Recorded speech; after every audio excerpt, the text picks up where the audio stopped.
Good morning बच्चों। आज हम चैप्टर नंबर 3 दिल्ली के सुल्तान, सामाजिक विज्ञान में अतीत का चैप्टर नंबर 3 है दिल्ली के सुल्तान। ठीक है, आपकी क्लास में उसमें मैंने आपको ऑनलाइन क्लास में भी दिल्ली के शासकों के बारे में आप लोगों को बताया था कि दिल्ली में किन किन शासकों ने 11वीं शताब्दी से लेकर और लगभग 15वीं शताब्दी तक मुग़ल शासक और जो राजपूत शासक थे उन्होंने दिल्ली पर अपना अधिकार किया।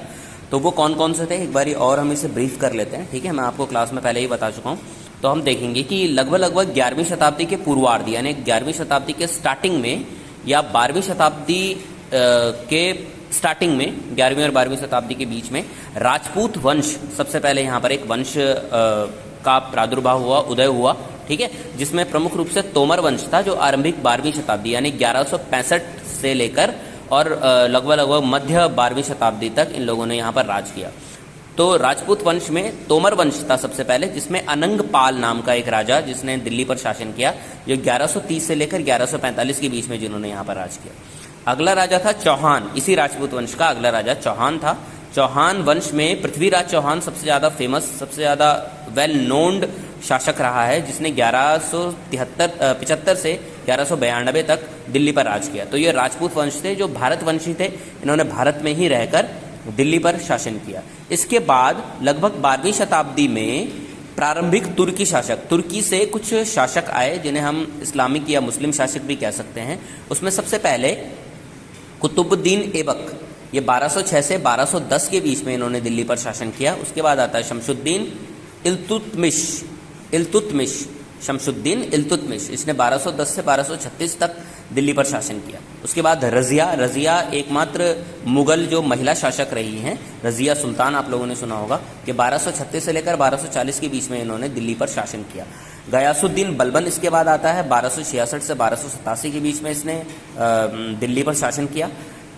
तुर्की वंश के बाद खिलजी वंश है, जिसमें जलालुद्दीन खिलजी और अलाउद्दीन खिलजी, ये दोनों 1290 से लेकर 1320 के बीच में इन दोनों ने दिल्ली पर अपना शासन किया।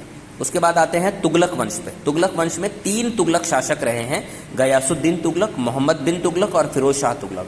इन्होंने 1330 से 1414 के बीच में दिल्ली पर शासन, अलग अलग टाइम पीरियड में दिल्ली पर शासन किया है। इसके बाद आता है सैयद वंश। सैयद वंश में 1414 से लेकर 1451 तक लगभग सैयद वंश ने इस पर राज किया, जिसमें खिज़ खान सबसे ज़्यादा इंपॉर्टेंट राजा रहा है।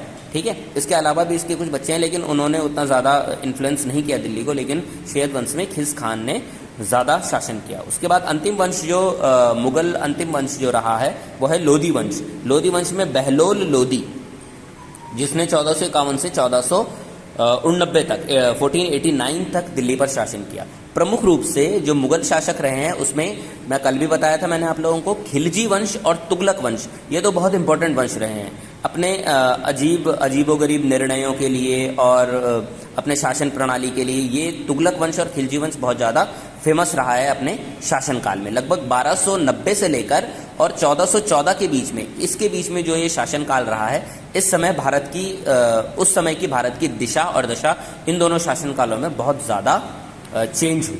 तो ये दिल्ली के शासक हैं तीसरे चैप्टर के। आप लोग इसे एक बारी और ध्यान से पढ़ लेंगे, इसके क्वेश्चन आंसर्स मैं आप लोगों को बाद में भेज दूंगा। धन्यवाद।